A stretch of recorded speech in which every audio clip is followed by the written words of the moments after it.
Saludos, qué gusto saludarle de acá desde Las Tunas, Apóstol Mayín.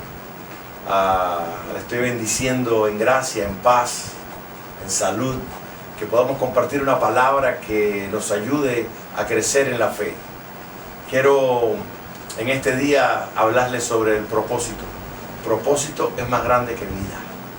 La Biblia habla en el libro de Segunda de Crónicas, en el capítulo 28, verso 2, y levantándose el rey David en pie dijo: oídme, hermanos míos y pueblo mío, yo tenía el propósito de edificar una casa en la cual reposara el arca del pacto de Jehová y para el estrado de los pies de nuestro Dios, y había ya preparado todo para edificar. Este hombre tenía un propósito, pero la esencia es que no es el propósito tuyo y mío, no es tu sueño, no es tu anhelo, es el propósito de Dios sobre ti. Siempre ese propósito, créeme, va a ser más grande y va a ser mayor.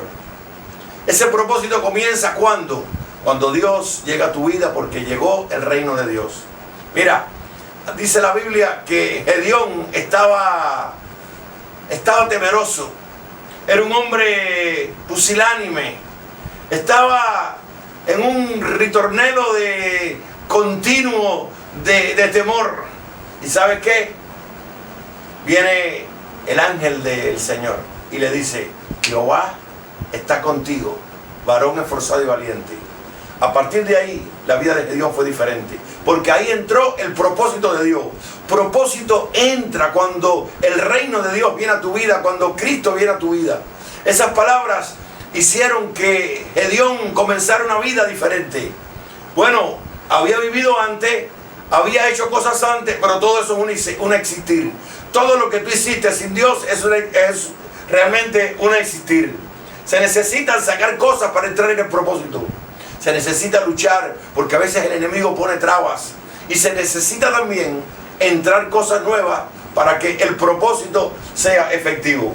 Quiero decirte, mira, los 32,000 que estaban con Gedeón, porque Gedeón tenía un ejército de 32,000. Esos 32,000 estaban en el propósito. ¿Cuál era el propósito? ¿Para qué Dios llamó a Gedeón? Para liberar a Israel, que hacía 7 años que estaba bajo la bota de Madián. Los 32,000 estaban dentro del propósito. Todos, unos de una manera y otros de otro. Unos como soldados, otros como capitanes, otros como generales. Gedeón como líder máximo. Pero todos estaban en el propósito.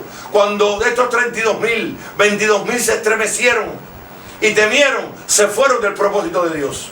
Cuando Dios llama a una persona en un lugar, en una iglesia, le da un propósito, y todas las personas que le siguen a ese hombre, que le siguen a ese líder, entran en ese propósito. El temor hizo que el propósito de Dios se fuera de la vida de esos líderes. Los que no estaban preparados se fueron del propósito de Dios.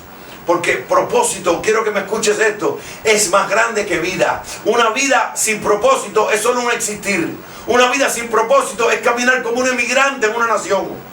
¿Sabes cómo es un emigrante? No tiene derecho, le pagan menos, no tiene cédula, no tiene nada. Se esconde de la policía, tiene miedo. ¿Por qué? Porque es ilegal. Entonces, una vida sin propósito, estás caminando ilegal en esta tierra, porque lo legal viene cuando el propósito de Dios viene a tu vida. Cuando te estoy hablando de esto, te estoy hablando de que el propósito comienza con Cristo. Efesios capítulo 2, verso 8 dice: porque por fe somos salvos, por gracia, no por obra, para que nadie se gloríe. ¿Cómo?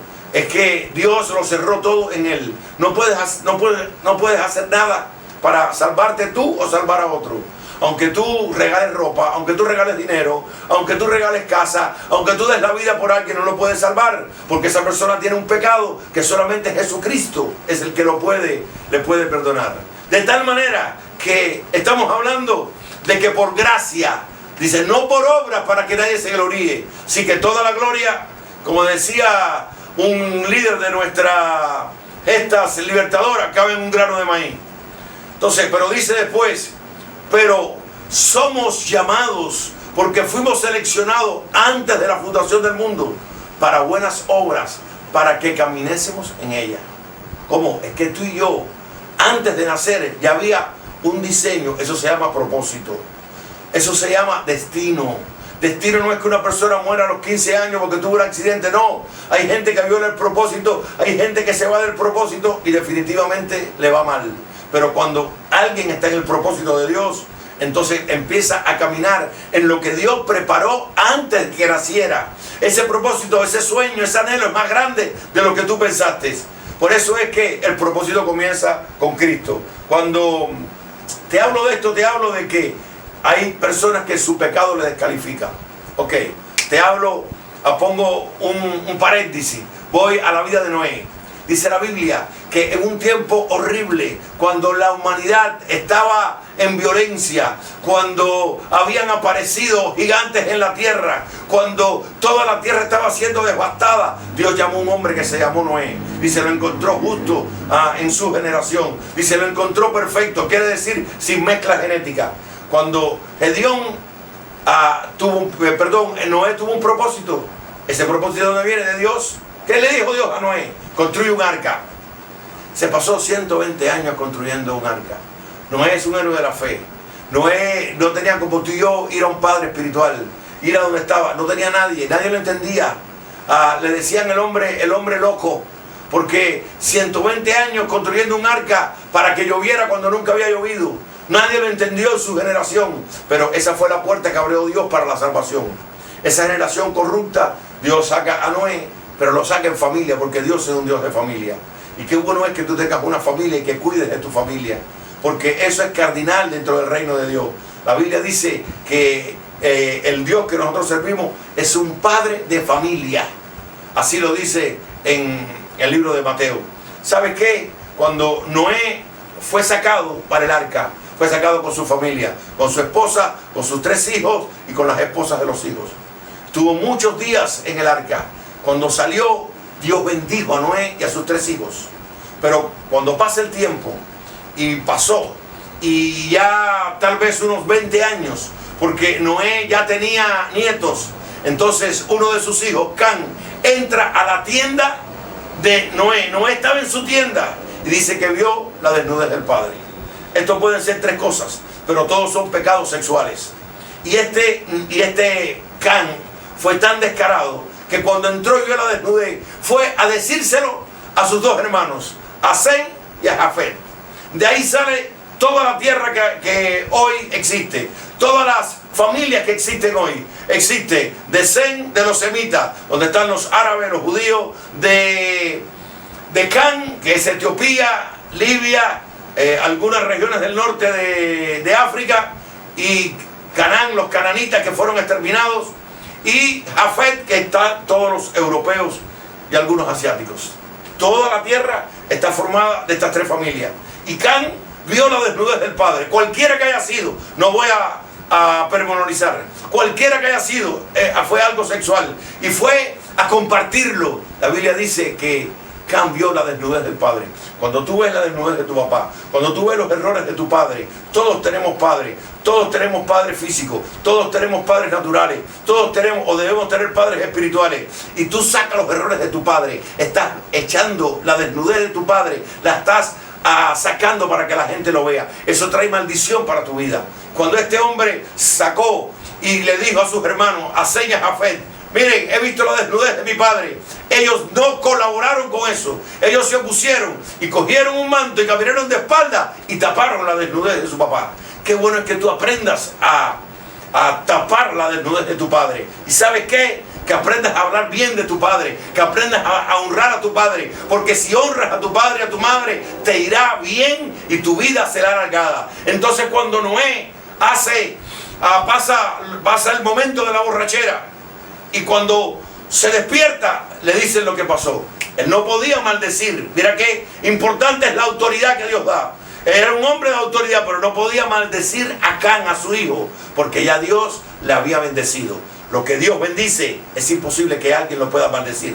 Ahora, ¿a quién maldice? A Canaán. Tal vez colaboró con Can y maldice a Canaán. Y esta familia de cananitas, de donde sale muchísimas naciones de de la tierra en la cual Dios se la entregó a los propios israelitas porque eran malditos y fueron exterminados. Las cosas más horribles las hicieron los cananitas por esta maldición, por ver la desnudez de su padre. Quiere decir que el pecado te descalifica de que el propósito de Dios se cumpla en tu vida. Y cuando tú estás viendo esto de propósito y estás viendo que el pecado te descalifica, hay quien no cumple tristemente su cometido en esta tierra. La Biblia dice que Jesús le habló a sus discípulos y le dijo: ¿quién podrá entrar al reino? Es difícil. Y Pedro, que estaba, le dijo: bueno, nosotros que te hemos seguido, ¿qué? Jesús le dijo: ustedes se sentarán sobre 12 tribus. Ahí estaba el trono de Judá. Ustedes se sentarán a reinar sobre 12 tronos. Y Judas nunca pudo alcanzar el trono. Se descalificó porque su pecado lo descalificó. Entonces, cuando entiendes que tu pecado te descalifica, tienes que soltar todo, tienes que quitar todo lo que, porque el propósito es más grande que vida. Hay quien le pide un hijo a Dios y Dios se los da, y después comiencen a vivir para el hijo y no para el propósito de Dios. Gracias, error. Y la bendición que Dios te da, porque ese hijo es para que te ayude al cumplimiento del propósito. Sin embargo, lo conviertes en un ídolo en tu vida. Y así puedo decir casa, dinero, muchas cosas. Yo tengo 2 niñas preciosas en mi matrimonio con mi esposa Adriana. ¿Sabes qué? Cuando yo le dije: las voy a consagrar a ti para que ellas te puedan servir. Mis hijas no son mis ídolos, pero nos han servido extraordinariamente en todo el ministerio. Una mujer tuvo un propósito. Ella le pidió a Dios un hijo en un tiempo malo y le dijo: si me das un hijo, te lo consagro a ti. Era estéril, nunca había tenido hijos. Su marido tenía 2 mujeres y su marido, la otra mujer, tenía hijos. La mujer Penina, la otra mujer de su marido, se burlaba de ella. Pero cuando Ana clamó a Dios y Dios le dio un hijo, le dio un Samuel.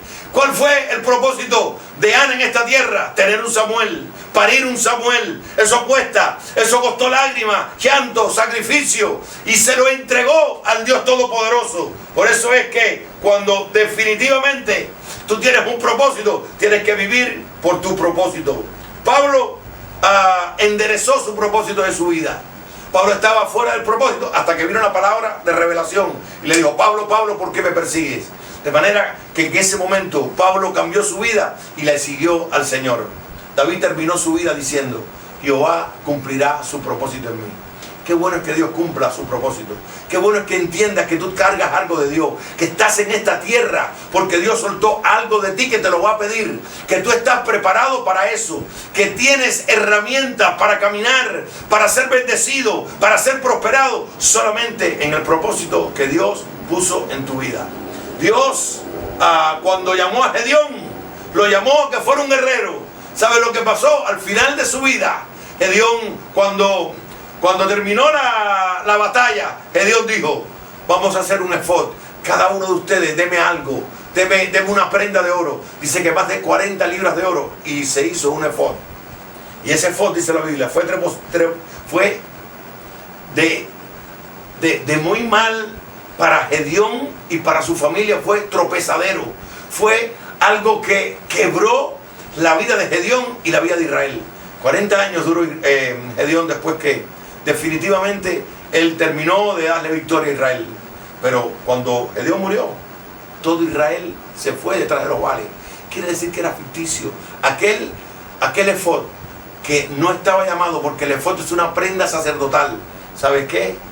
Gedeón fue llamado a la batalla, a conquistar, a ser rey, a ser un juez, no a ser un sacerdote. Se hizo un efod y sirvió de tropezadero de tal manera que las generaciones que siguieron no pudieron servir a Dios. Qué triste que inmediatamente que Gedeón muere, toda esa generación también se va detrás de los Baales. Gedeón tuvo 70 hijos y tuvo una concubina, Abimelech. En un día, los 70 hijos de Gedeón murieron. Oh, horrible. Cumple el propósito que Dios te dio. Órale a Dios para que entiendas el propósito. Métete con Dios para que tú definas tu propósito y caminarás en victoria en esta tierra. El Señor va a cumplir su propósito si tú te decides a buscarlo de todo corazón. Si tú quitas todos tus sueños, si tú quitas todos tus anhelos, si tú reprimes lo que tú quieres para darle lugar a Dios en tu vida, Porque el propósito de Dios es más grande que tú. Propósito es más grande que vida. Propósito es más grande que tu sueño. Si de verdad entras en el propósito de Dios, nos vemos en el próximo velorio. Bendigo tu vida y declaro abundantemente la gracia de Dios sobre ti.